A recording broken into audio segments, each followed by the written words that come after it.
Zap Crypto. Tous les jours, toute l'actu crypto au même endroit. Et pour me soutenir, abonne-toi et active la cloche pour ne pas manquer le prochain Zap Crypto. Crypto Fear and Greed 37, toujours dans la peur, Social Index à fond sur Up. Les ordres de marché ce matin autour de 10h30 sur une certaine neutralité.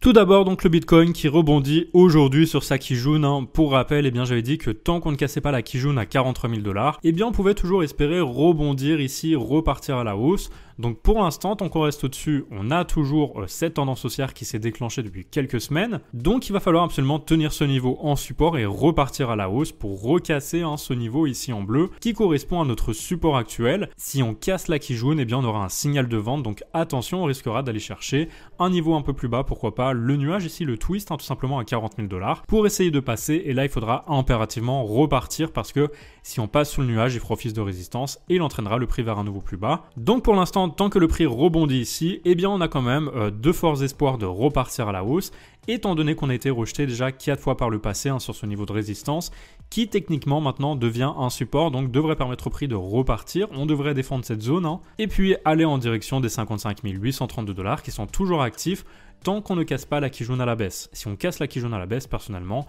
j'invaliderai ce pullback. Ici, pour l'instant, moi, je pense toujours à un pullback, malgré le fait qu'on ait réintégré plus ou moins ce pattern. Je pense quand même que tant qu'on a préservé ces deux supports, ici, donc la Kijun et puis celui-ci, je pense quand même que tant qu'on tient la Kijun, on peut avoir tout simplement piégé ceux qui pensent aller plus bas, et puis repartir à la hausse comme si de rien n'était. En théorie, ça peut être tout simplement un pullback qui permet de faire respirer le marché, avant de repartir avec plus de liquidité en direction du prochain objectif.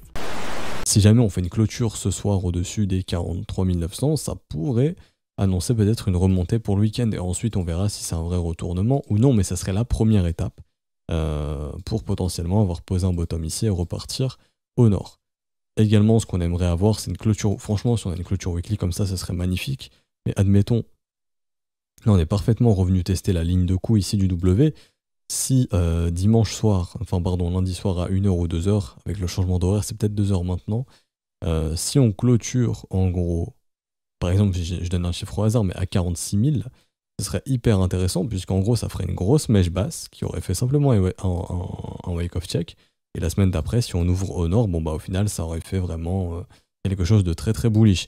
Ce qui serait encore plus bullish, c'est de clôturer au-dessus des 46 300. Ça permettrait d'avoir carrément une bougie qui clôture dans le vert avec une grosse mèche basse. Ce qui voudrait dire que tous les vendeurs ici ont été piégés et que derrière on pourrait avoir le breakout haussier. Pour l'instant, il n'y a rien de tout ça, bien évidemment. Sans compter ceux qui ont acheté les dips ici, ceux qui ont acheté le bottom ici, ceux qui ont acheté le bottom ici, bon, eux, ils sont super bien. Mais, et ceux qui ont acheté la fameuse saison bullish promise sur tous les machins et tout. Donc, globalement, tu as quand même, parmi les acteurs du marché, même s'il y en a qui ont capitulé récemment, on a quand même un bon 40% de gens qui hold leur perdant ici et des gens qui viennent d'ajouter, qui viennent de se faire piéger là. Et du coup, qui va les acheter ces pumps? Et du coup, pour moi, qui va mettre un petit bémol, c'est ok, on est tous d'accord pour que ça monte, mais qui va les acheter plus haut et avec quel argent? Michael Saylor vient de lâcher la purée. Terra a balancé le plus gros. Qui? Et de plus, qui va acheter le Bitcoin? Parce que les gens veulent pas du Bitcoin, ils achètent l'alt. Pourquoi acheter un BTC qui va faire 2-3% et quand je vais avoir des alts qui vont faire un x10 promis, le x25. Donc c'est pour ça que je suis en mode prudence. C'est pas parce que j'ai peur en particulier, c'est qu'il y a pour moi il y a un problème. Donc là, malheureusement, dans ce cas-là, puisque je pense qu'on a des gens qui holdent leur perdant, des gens qui viennent de se faire coincer, et des gens qui vont pas acheter le Bitcoin. Et donc, s'ils n'achètent pas le Bitcoin, il y a des chances que dans le meilleur des cas, ils latéralisent pour faire les affaires du market maker et donc faire des pumps sur les altcoins. Mais pas tous les altcoins. Quelques-uns. Parce que l'argent ne pourra pas aller partout. Et du coup, sérieusement, je trouve ça relativement inquiétant. Il ne faut pas se précipiter, le biais pourrait croiser bearish, crosser bearish, ce serait pas la chose la plus bullish non plus qui pourrait nous arriver. Donc franchement, faut se grouiller en fait. Si on veut redevenir bullish, il faut vraiment redéclencher très vite.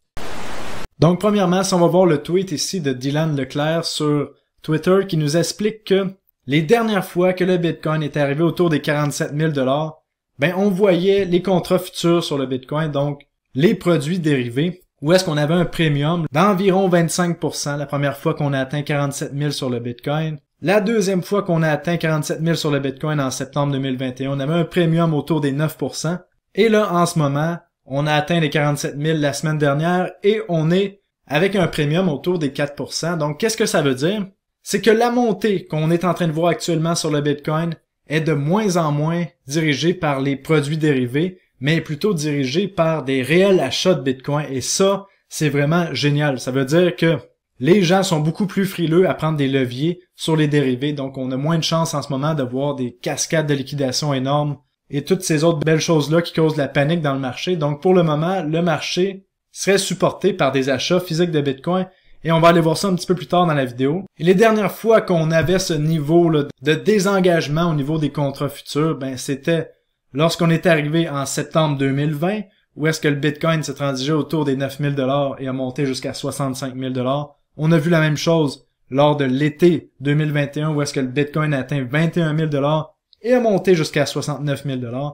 Et on a atteint les mêmes chiffres maintenant. Donc vous comprenez que on a complètement fait un reset sur le marché au niveau du sentiment et des dérivés. Ensuite pour l'Ethereum, donc exactement pareil qu'hier. Bon, peut-être que c'est quand même un peu plus joli. Voilà, on a des W un peu plus marqués, on va dire, on peut les voir ici.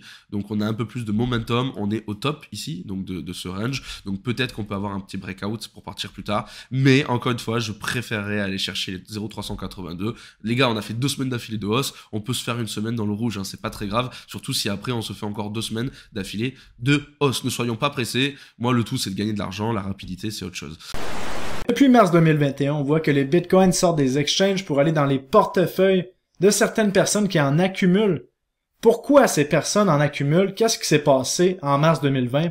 Ben, on a eu l'avènement des banques centrales qui se sont mis à imprimer comme s'il n'y avait pas de lendemain, imprimer sans aucun plafond, comme qu'est-ce qu'on a vu ici, la Banque centrale américaine. On voit les données M1 qui représentent la masse monétaire aux États-Unis. Ben, on voit que depuis mars 2020, on a passé de 4 000 milliards de dollars à 20 000 milliards de dollars, donc la masse monétaire aux États-Unis a fait x5. Et là, après ça, on se demande pourquoi il y a de l'inflation. Ah, c'est incroyable. Et on vous dit que c'est le prix des choses qui augmente, c'est le prix du pétrole qui augmente, c'est le prix de la nourriture qui augmente. Mais non, c'est parce qu'on est en train de diminuer votre pouvoir d'achat en diluant votre monnaie. Et on va vous mettre des causes externes, la guerre en Ukraine, le Covid, n'importe quoi. Mais finalement, la vraie raison, c'est qu'on est en train d'imprimer comme s'il n'y avait pas de lendemain. Et tout ça est légal parce que quand c'est la Fed, quand c'est les politiciens qui décident, c'est légal. Ce beau mot légal qui légitimise des choses qui devraient pas être légitimées. Et d'ailleurs, en parlant d'institutionnel, on a la SEC qui a validé hier un nouvel ETF Bitcoin sur les contrats à terme. Et je vous rappelle que cet ETF est un outil d'investissement pour les institutionnels, mais qui n'est pas directement lié au prix du Bitcoin. Et suite à ça, on a le CEO de Grayscale qui a déclaré que l'argumentaire de la SEC contre un ETF spot pour le Bitcoin devient de plus en plus faible étant donné que l'approbation de ce nouvel ETF futur vient en contradiction avec certains arguments que la SEC utilise pour rejeter l'ETF spot. Et je vous rappelle que Grayscale a un ETF spot en étude auprès de la SEC et il menace de poursuites judiciaires l'institution s'il venait à être rejeté cet été. N'avez-vous jamais rêvé d'être dans un métavers mais dans la vie réelle où chaque parcelle de terrain est un NFT, chaque monnaie est une crypto-monnaie et chaque échange doit se faire dans cette crypto-monnaie et même votre passeport est un NFT et celui-ci vous donne accès à toute une partie de l'île ou à l'entièreté de l'île et à des revenus passifs sur le territoire. Si vous avez déjà rêvé de ça, eh bien sachez qu'une entreprise est en train de réaliser ce rêve, de faire un métavers dans la vie réelle. Ça s'appellera Satoshi Island. 30 000 personnes pourront prendre place dans cette île perdue dans le Pacifique. Et 50 000 personnes sont déjà inscrites sur la liste d'attente. Une liste d'attente qui s'allonge chaque jour un petit peu plus pour cette île perdue au fin fond du Pacifique de 300 hectares. Et en parlant de personnalités américaines, on a aujourd'hui Mike Novogratz qui reste très confiant sur l'avenir du secteur crypto. Pour rappel, Mike Novogratz est le PDG de Galaxy Investment Partners, une société d'investissement dans le secteur crypto. Et aujourd'hui, il a fait un discours lors de la Bitcoin 2022 en annonçant tout d'abord que les gros acteurs financiers qui pèsent des trilliards ne possèdent actuellement pas de crypto à cause du manque de clarté de la régulation. Ensuite, il a prédit que d'ici 10 ans, le Bitcoin et les cryptos deviendront le 12e secteur boursier.